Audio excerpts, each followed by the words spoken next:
चलो good morning विद्यार्थीओ। આપણે આગળ વધીએ સ્વાધ્યાયના દાખલામાં। ચેપ્ટર 4 માં સ્વાધ્યાયનો 9મો દાખલો જોયો।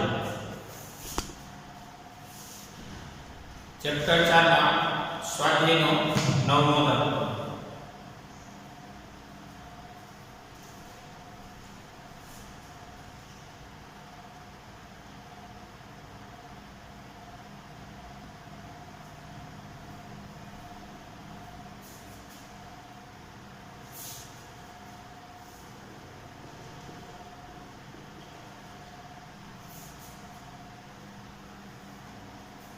दस सेंटीमीटर बाजू वालों एक चौरस गुचड़ू है, लंबाई जेनी 10 सेंटीमीटर है।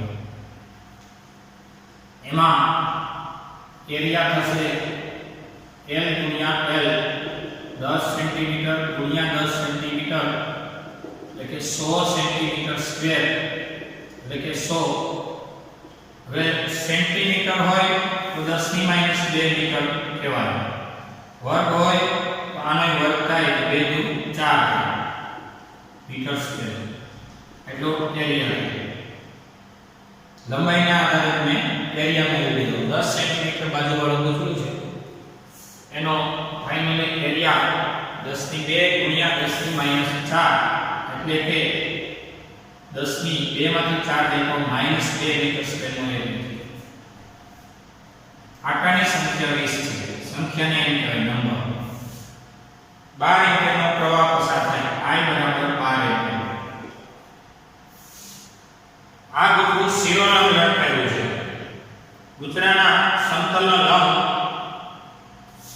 આ રીતે ગુચડું લટકવું અને શિરોલંબ કહેવાય। શિરોલંબ આમ હોય તો સમક્ષિતિજ કહેવાય। સમક્ષિતિજ નથી રાખ્યું ગુચડું, શિરોલંબ લટકાવ્યું છે એટલે આવું ગુચડું છે। ગુચડું શિરોલંબ લટકાવ્યું છે।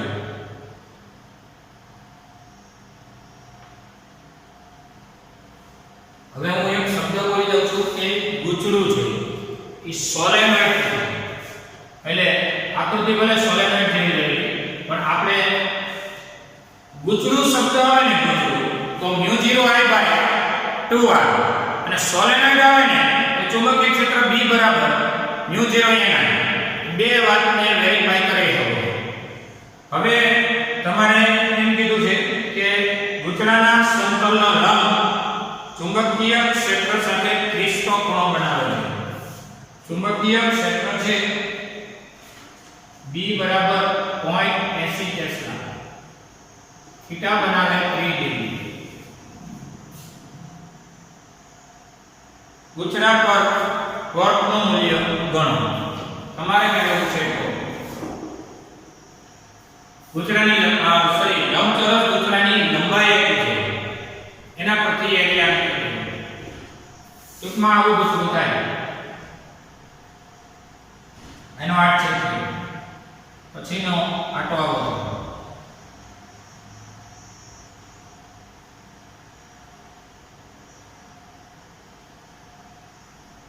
લંબચોરસ ગુચડું પાસ થશે વિચારેલા। તો હવે ટોર્કનું મૂલ્ય ગણવું છે। હાલો એરિયા તો મેં કીધું, આટાની સંખ્યા 20, પ્રવાહ પસાર થાય 12 એમ્પિયર, ચુંબકીય ક્ષેત્ર રાખ્યું એટલું, ચુંબકીય ક્ષેત્ર એ 30 નો ખૂણો રાખ્યો ત્યારે ટોર્કનું મૂલ્ય કેટલું।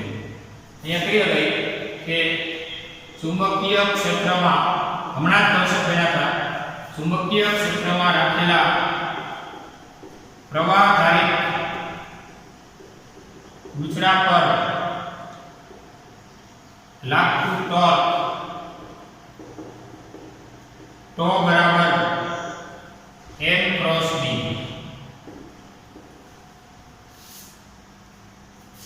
M એટલે IA ક્રોસ B અને ગુચડું N આકારનું હોવાથી M બરાબર થાય NIA। એક આટા માટે IA, N આટા માટે NIA। મૂલ્ય કાઢો તો ટો વેક્ટરનું માન NIAB sin theta ક્રોસ એટલે sin. હવે તો બરાબર n એટલે આંકડાની સંખ્યા 20, I એટલે પ્રવાહ બહાર આપ્યો, a એટલે ક્ષેત્રફળ જોઈ લો 10 ની -2, બાહ્ય ક્ષેત્ર જોઈ લો, ક્ષેત્ર તમને 0.80 ખેંચતા, અને થીટા છે 30 ડિગ્રી, અહીં હું સીધો એક સ્ટેપ કાપી નાખું 30, અને sin 30 એટલે 1/2. હવે ટોનું માન મળશે 20 ગુણ્યા 12 ગુણ્યા 0.80 ના છેદમાં 2 એટલે કે 96, 10 ની -2, અને 96 ભાગ્યા 100 કરો એટલે એ થશે 0.96. એકમ થયો ન્યૂટન ઇન્ટુ મીટર, ટોર્કનો એકમ જોઈ લો.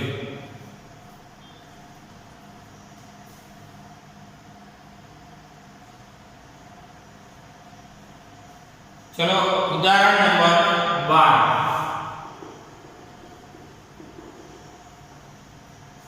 શું કીધું છે જો, પ્રવાહધારી વર્તુળાકાર ગૂંચળું લીસા સમક્ષિતિજ સમતલ પર રાખો. આવું કોઈ સમક્ષિતિજ સમતલ છે, ત્યાં પ્રવાહધારી ગૂંચળાને રાખો. એવું કોઈ નિયમિત ચુંબકીય ક્ષેત્ર ઉત્પન્ન કરી શકાય કે જેથી ગૂંચળું જાતે ભ્રમણ કરવા લાગે? એનો જવાબ છે ના. એવું કોઈ ચુંબકીય ક્ષેત્ર ઉત્પન્ન કરી શકે કે ગૂંચળું જાતે ફરવા માંડે? જવાબ છે ના. ના એટલા માટે કે ટો બરાબર m ક્રોસ b, m બરાબર ia. જરા જોજો ના મુકામ, કારણ કે ટો બરાબર m ક્રોસ b અને m એટલે ia. હવે એવું કીધું છે કે પ્રવાહધારી ગૂંચળું સમક્ષિતિજ સમતલમાં રાખેલું છે. એવું કોઈ ચુંબકીય ક્ષેત્ર ઉત્પન્ન કરી શકે કે ગૂંચળું ફરે? તો ગૂંચળાને ફરવા માટે ટોર્ક જવાબદાર છે, અને ટોર્ક માટે થીટા જવાબદાર છે. અને થીટા કેટલો હોવો જોઈએ તમે કહો? અહીંયા sin થીટા, sin 0 sin 1 અને તમારો એરિયાની અને ચુંબકીય ક્ષેત્રની દિશા વચ્ચેનો ખૂણો એ 90 ડિગ્રી હોય. જો થીટા 90 ડિગ્રી હોય તો ટો લાગે, કારણ કે sin 90 આ વખતે ગૂંચળું ફરે. પણ તમને કેવું કીધું ટેબલ ઉપર ગૂંચળું રાખ્યું. હવે ચુંબકીય ક્ષેત્ર તમે કઈ રીતે લગાવો? કારણ કે એક તો સમક્ષિતિજ ટેબલ છે એવો પ્રશ્ન છે, અને ઈ સમતલ જે કાંઈ છે એની ઉપર તમે ગૂંચળું રાખો. પ્રોબ્લેમ થાય છે થીટાનો, કારણ કે તમે બાહ્ય ક્ષેત્ર 2 ચુંબકો રાખો, એની કેસ 2 ચુંબકો, તો ચુંબકનું ચુંબકીય ક્ષેત્ર અને પેલો એરિયાનો વેક્ટર બે એક દિશ થઈ જાય, sin 0 થાય, ટોર્ક લાગશે નહીં, નહીં ફરશે. બતાવું ચિત્ર જો. આવું કોઈ તમારું સમક્ષિતિજ પાટિયું છે, આને કહેવાય સમક્ષિતિજ ટેબલ અથવા સમક્ષિતિજ સપાટી. પ્રશ્ન એવો કહે છે કે સમક્ષિતિજ સપાટી છે, એમાં વીજ પ્રવાહધારી વર્તુળાકાર ગૂંચળું રાખી દો. હાલો ગૂંચળું રાખીએ, અને ક્યાં રાખવાનું છે? તો કે પ્રવાહધારી ગૂંચળું સમક્ષિતિજ સમતલ પર રાખો. એટલે આ સમક્ષિતિજ સમતલ પર ગૂંચળાને રાખવાનું છે. હવે તમે ચુંબકીય ક્ષેત્ર બહુ તો ક્યાં લગાડી શકો? તો કે ચુંબકીય ક્ષેત્ર અરે એરિયાનો સદિશ જો 90 ડિગ્રી થાય ને તો ટોર્ક લાગે. એટલે એવું કીધું છે કે એવું કોઈ ચુંબકીય ક્ષેત્ર ઉત્પન્ન કરી શકાય કે ગૂંચળું જાતે ફરે? જવાબ છે ના. તો બરાબર m ક્રોસ b પરથી સમક્ષિતિજ ગૂંચળા માટે એ શિરોલંબ દિશામાં હોવાથી કોઈ પણ b માટે ટોર્ક ગૂંચળાના સમતલમાં રહેશે. એરિયા શિરોલંબ દિશામાં સમક્ષિતિજ ગૂંચળું રાખવાનું કીધું છે. ગૂંચળું સમક્ષિતિજ ટેબલ ઉપર ગૂંચળું સમક્ષિતિજ રાખો.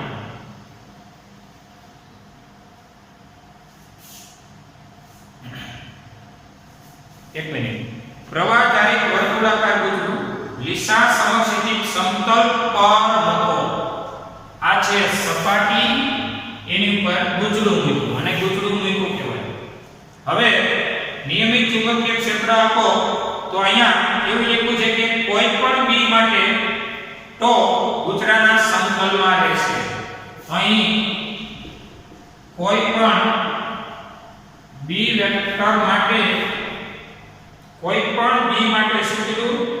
તો વેક્ટર એ ગૂંચળાના સમતલમાં રહેશે. ઈ કેવી રીતે ચેક કરીએ? ચુંબકીય ક્ષેત્ર કોઈ પણ લખો તો એ ટો વેક્ટર એ ગૂંચળાના સમતલમાં રહે. હવે ટોની દિશા ઈ a અને b ની રચાતા સમતલને નામ આપણે જમણા હાથના સ્ક્રૂના નિયમથી જોઈએ. ચલો a ની દિશા હવે b. કોઈ પણ b માટે ટો એ ગૂંચળાના સમતલને લંબ થાય. હવે ટોની દિશા એ ગૂંચળાના સમતલ માં રહેશે. અને પહેલી આંગળી આ. હવે b તમે આમ રાખો તો જો ટો આમ થાય, ટોની દિશા આમ થાય. સપોઝ તમે b આમ રાખ્યો, પહેલી આંગળી a ની દિશામાં, બીજી આંગળી b ની દિશામાં, અંગૂઠો આવે ટોની દિશામાં. ટો ક્યાં ગયો? તો કે ટો એ ગૂંચળાના સમતલમાં ગયો અને ગૂંચળાના સમતલમાં ટો વેક્ટર હોય અને ગૂંચળું ફરે નહીં. તમને એમ કહે તો ટો વેક્ટર કઈ રીતે હોય તો ફરે? ચેક કરો. જો તમને કહું કે આ કોઈ યાદચ્છિક પદાર્થ છે. આ x અક્ષ, આ y અક્ષ અને z અક્ષ. આપણે ટોર્ક ગણ્યા. આ કોઈ બિંદુ છે, r વેક્ટર છે. એની પર લાગતું બળ f વેક્ટર છે.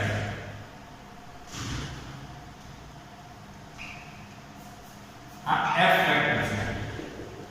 હવે ચાલો r વેક્ટર અને f વેક્ટર થી રચાતા સમતલને લંબ ટોની દિશા હોય. ટોની દિશા એ ભ્રમણાક્ષની દિશા થઈ. ટોની દિશા એ ભ્રમણાક્ષની દિશા થઈ. જો દાખલા તરીકે આપણી પાસે આવું કોઈ બારણું છે.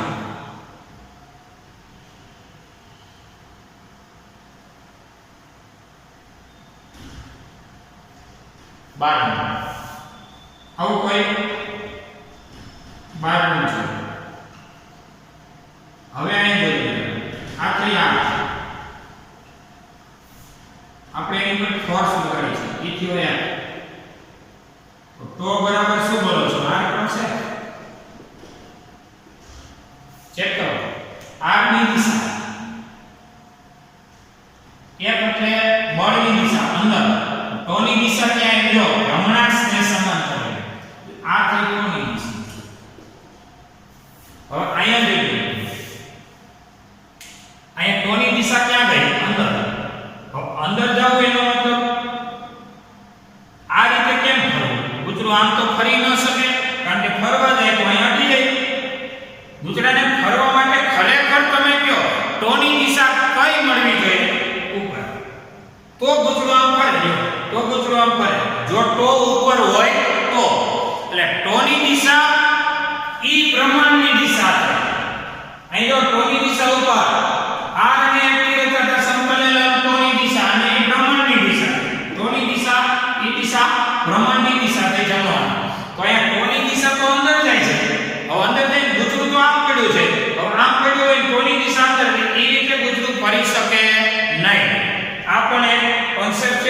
જરા જોઈએ.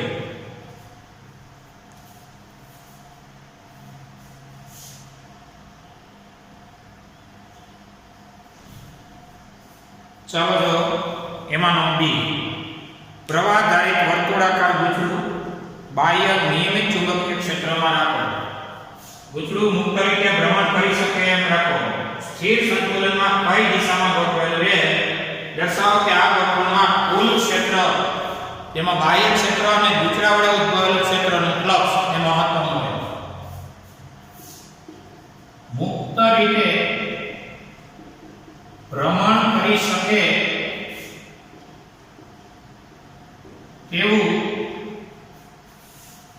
મુક્ત રીતે ભ્રમણ કરી શકે તેવું વર્તુળાકાર ગૂંચળું છે તેવું પ્રવાહધારિત વર્તુળાકાર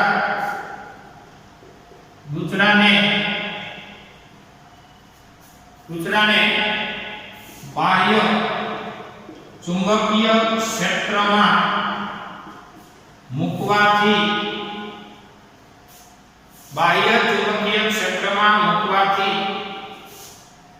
આ ગૂંચળાનું ફ્લક્સ મહત્તમ થાય તે રીતે ગૂંચળું ગોઠવાશે. એ કેમ તો કે તમે ફ્લક્સ વિના E ડોટ એ યાદ કરો વિદ્યુત ક્ષેત્ર અહીંયા એના પરથી ચુંબકીય ફ્લક્સ કહેવાય B ડોટ. B અને એરિયા એક દિશામાં થઈને એમ ગોઠવવાનું છે. આ ગૂંચળું એ બાહ્ય B આ છે બાહ્ય B પેલા બાહ્ય ક્ષેત્ર B વેક્ટર એક્સટર્નલ એટલે કે બાહ્ય ચુંબકીય ક્ષેત્ર માં પ્રવાહધારિત ગૂંચળું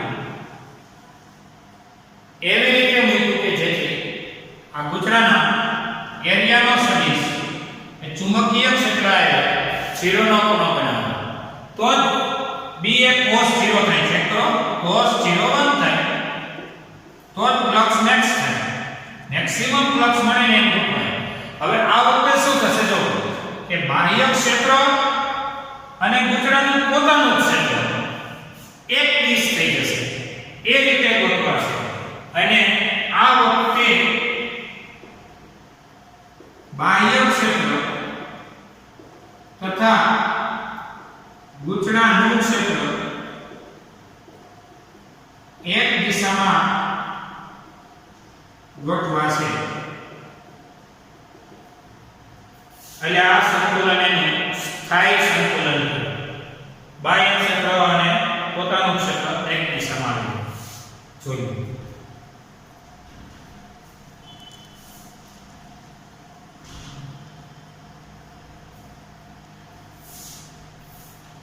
નેક્સ્ટ અનિયમિત આકાર ધરાવતું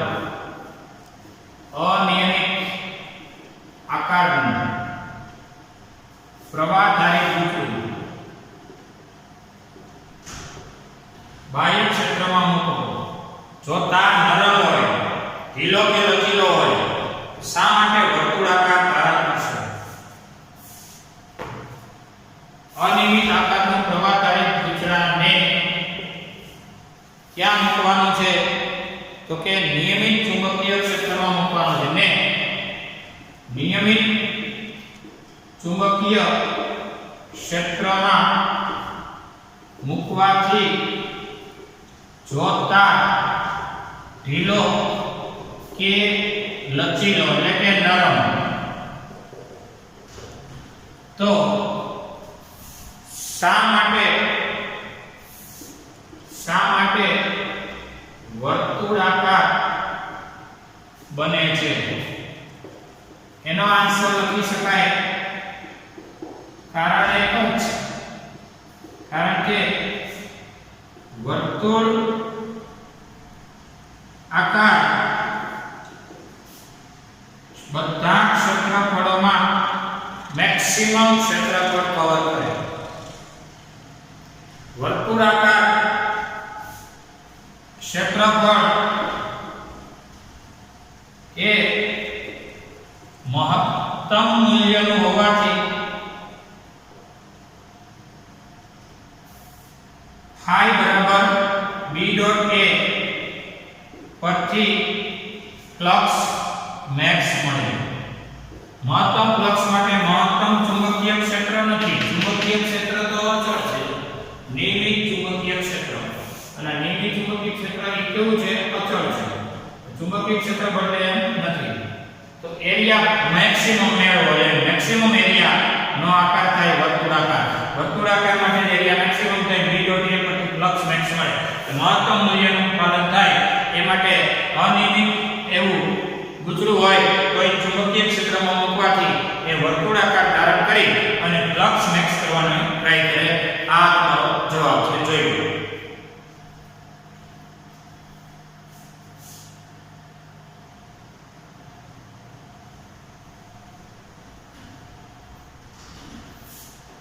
ચાલો જુઓ નેક્સ્ટ પોઈન્ટ. ચુંબકીય ડાયપોલ તરીકે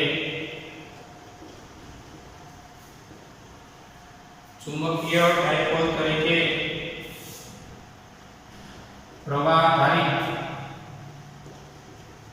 વર્તુળાકાર ગુજરું.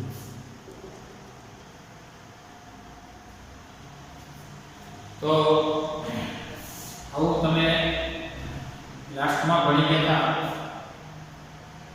ઓ કેન્દ્ર, કેપિટલ આર ત્રિજ્યાનું આવી કોઈ પ્રવાહધારી રિંગ હતી. આ રિંગના કેન્દ્રથી x અંતરે p બિંદુએ ચુંબકીય ક્ષેત્ર B બરાબર μ0 I r² by 2 x² plus r² ની t/2 ઘાત. આ તમે લાસ્ટમાં મેળવી દીધું હતું. પ્રવાહધારી વર્તુળાકાર રિંગને લીધે ચુંબકીય ક્ષેત્ર પેજ નંબર 146 પર μ0 I r² 2 x² plus r² ની 3/2 ઘાત. આ કોન્સેપ્ટ જૂનો છે. હું લખીશ પ્રવાહધારી વર્તુળાકાર રિંગને લીધે રિંગના કેન્દ્રથી x અંતરે ચુંબકીય ક્ષેત્ર B બરાબર μ0 I r² by 2 x² plus r² ની 3/2 ઘાત. આ તમે મેળવી લીધું. પણ જો તમારો x એ r કરતા ખૂબ મોટો હોય, x બહુ મોટો હોય, કોના કરતા? r કરતા. જો આમ હોય તો સમીકરણ 1 પરથી b બરાબર μ0 I r². x મોટો એટલે રિંગના કેન્દ્રથી બહુ દૂરનું બિંદુ હોય અને રિંગ બહુ નાની હોય, રેડિયસ બહુ નાનું હોય, તો 2 નાનો એવો r અવગણ્ય બનશે. x1 વત્તા અવગણ્ય ની ડોટ ઘાત. મોટા અને અવગણ્ય b બરાબર μ0 I r² બાય 2 x1 વત્તા 0 એટલે x1 ની 3/2 ઘાત. b બરાબર μ0 I r² ના છેદમાં 2 ઘાત ઘાતનો ગુણાકાર બે કેન્સલ એટલે x ઘન. આને નંબર 2. તો હવે b બરાબર μ0 I પાઈ r² એટલે એરિયા. પાઈ વડે ગુણું છું અને પાઈ વડે ભાગી નાખું છું.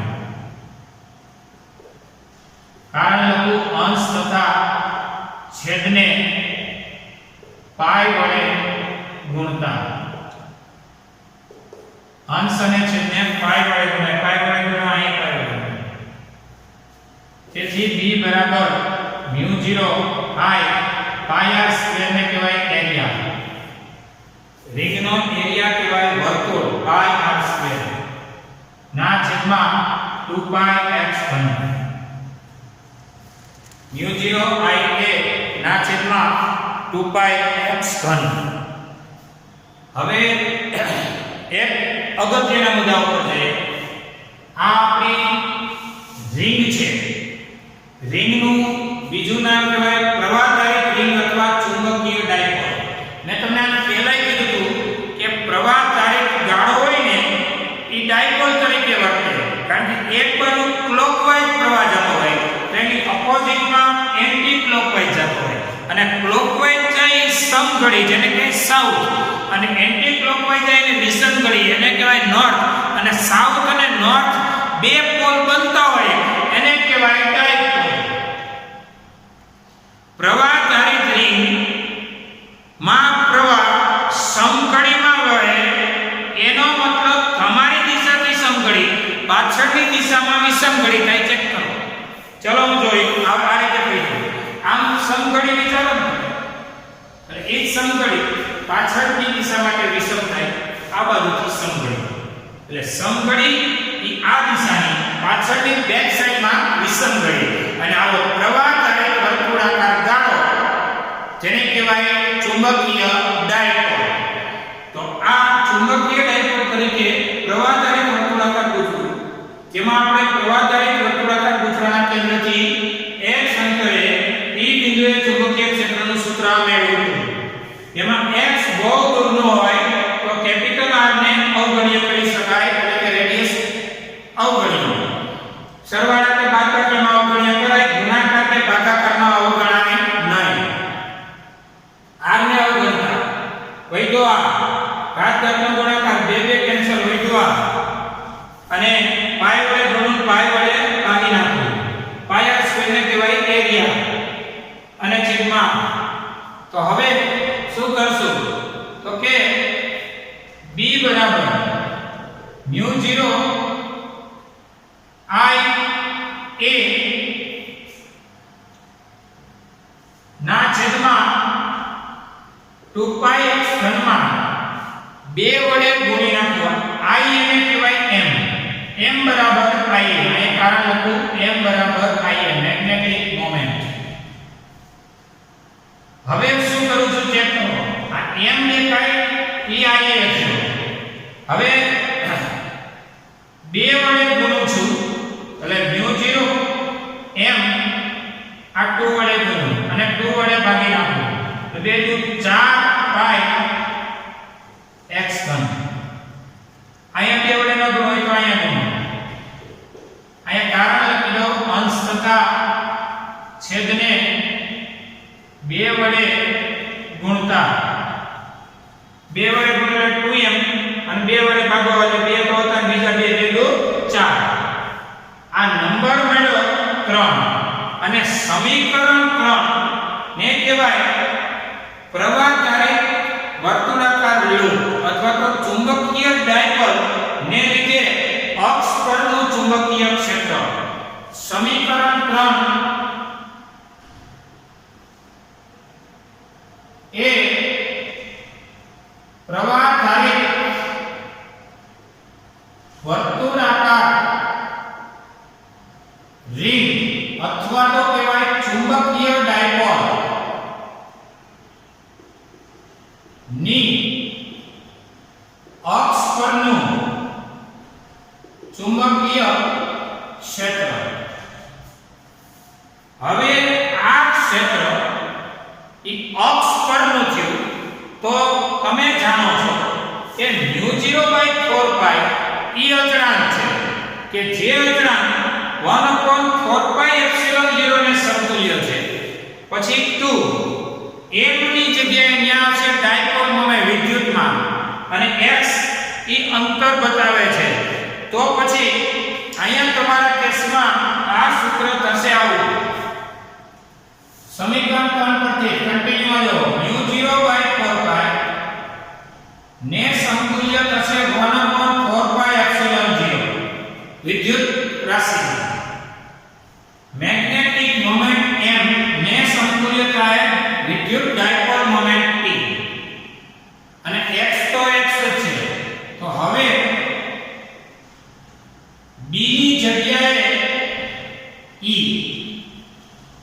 અહીંયા તમારો D છે 12 મેગ્નેટિક ફીલ્ડ છે, અહીંયા આવશે E ઇલેક્ટ્રિક ફીલ્ડ.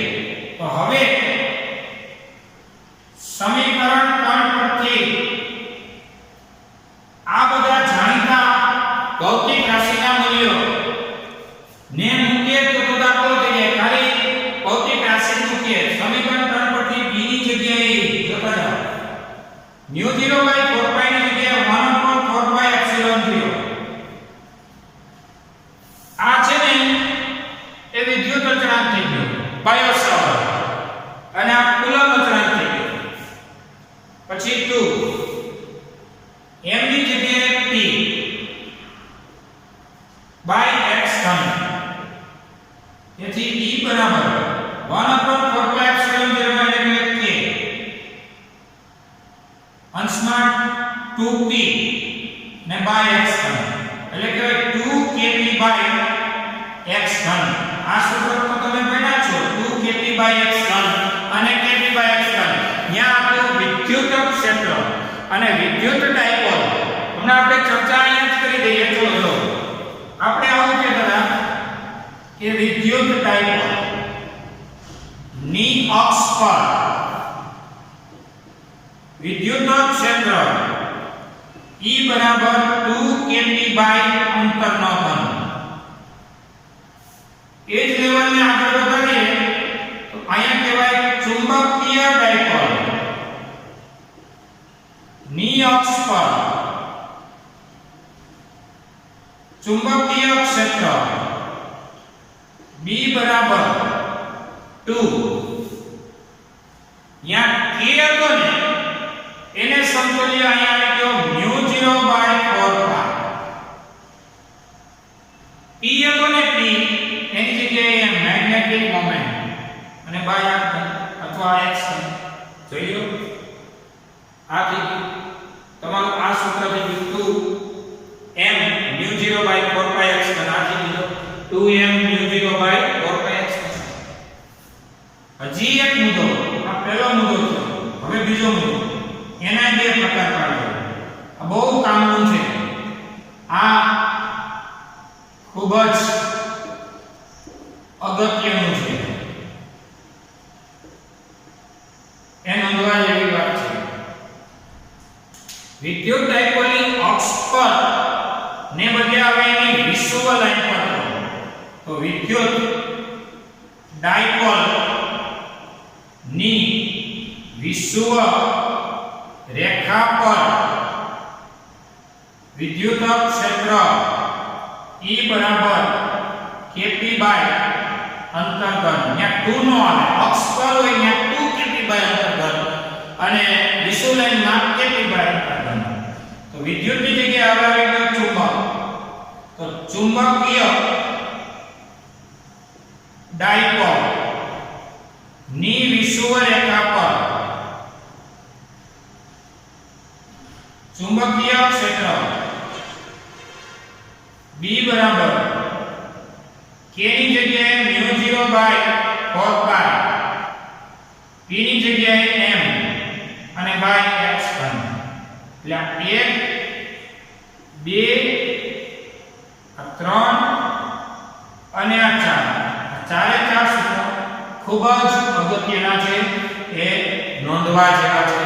નોંધી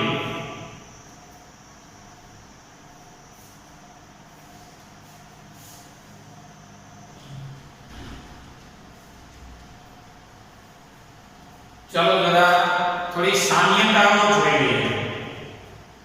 અહીંયા વિદ્યુત ક્ષેત્ર છે અને અહીંયા ચુંબકીય ક્ષેત્ર છે.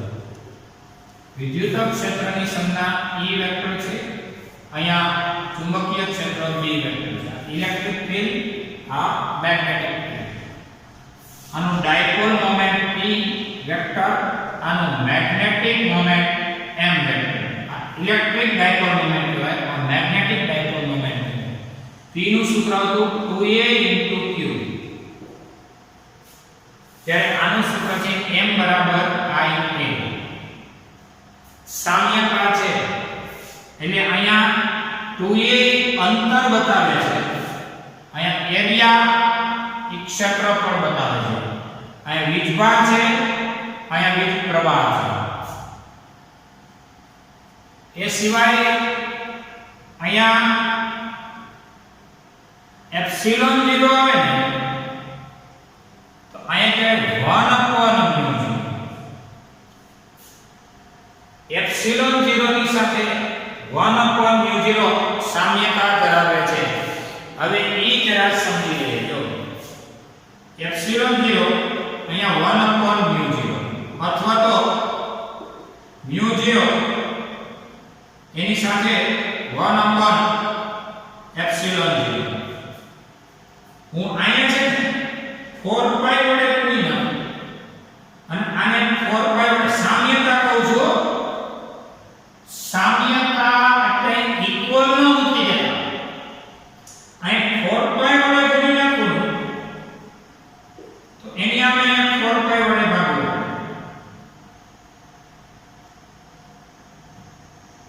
અને સોરી આને 4π વડે ભાગી નાખો, આને 4π વડે ભાગી નાખો. જો આને 4π વડે ભાગ્યો, આને 4π વડે ભાગ્યો એટલે μ0/4π એટલે 1/4πε0 અથવા તો એને કહો છો કે જેને કહો છો કુલમ્બ અચળાંક. 4π વડે ભાગ્યો 4π વડે. અને તમે એકવાર આવ્યું હતું કે μ0 into ε0 આ ε0 into μ0 એમાં આપણે એવું કહેતા હતા કે આ બે રાશિનો ગુણાકાર એક કઈ ભૌતિક રાશિ બતાવે છે. ε0 into μ0 કઈ રાશિ દર્શાવે છે. તો આને 4π વડે ગુણી નાખો અને આને 4π વડે ભાગી નાખો. 4π વડે ગુણો, 4π વડે ભાગો. અહીં કારણ લખી નાખો અંશ તથા છેદને 4π વડે ગુણતા. હવે વ્યસ્ત થઈ ગયો તો આને કહેવાય 1/k અને આ μ0/4π તો છે. અહીંયા કારણ લખી નાખો k એટલે 1/4πε0 તો 4πε0 એટલે 1/k.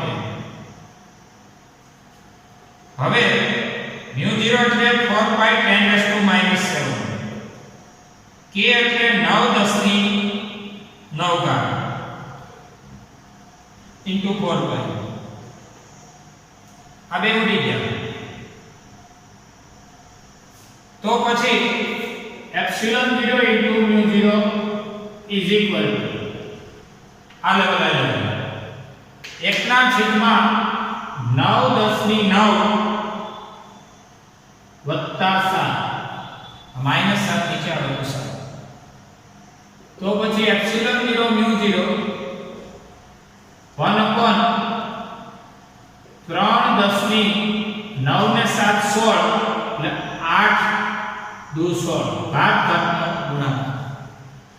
તેથી ε0 μ0 આ થયું 3/10⁸ ને કહેવાય c પ્રકાશની ઝડપ અને એનો સ્ક્વેર. પ્રકાશની ઝડપનો વર્ગ બતાવે છે. તો પછી કઈ રાશિ દર્શાવે છે તો કે 1/માં પ્રકાશની ઝડપનો વર્ગ બતાવે છે. અને આ જે કઈ રાશિઓ છે એના ગુણાકારનો એકમે નક્કી થઈ જાય અને એનું પારિમાણિક સૂત્ર નક્કી થઈ જાય. એટલે c² બરાબર 1/ε0 μ0 અને c એટલે 1/√ε0 μ0 જે તમે એકવાર લાસ્ટમાં ભણી પણ ગયા હતા. અહીંયા જોઈ શકો છો.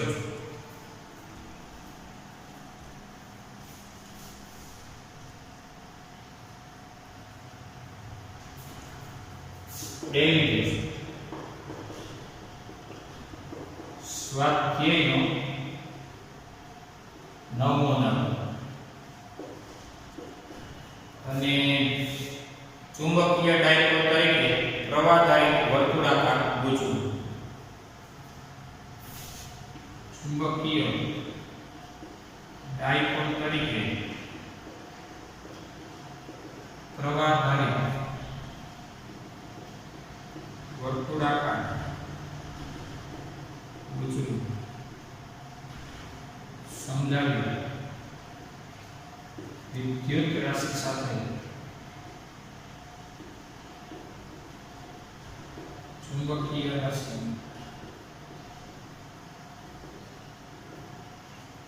સરખામણી સામ્યતા નક્કી કરો.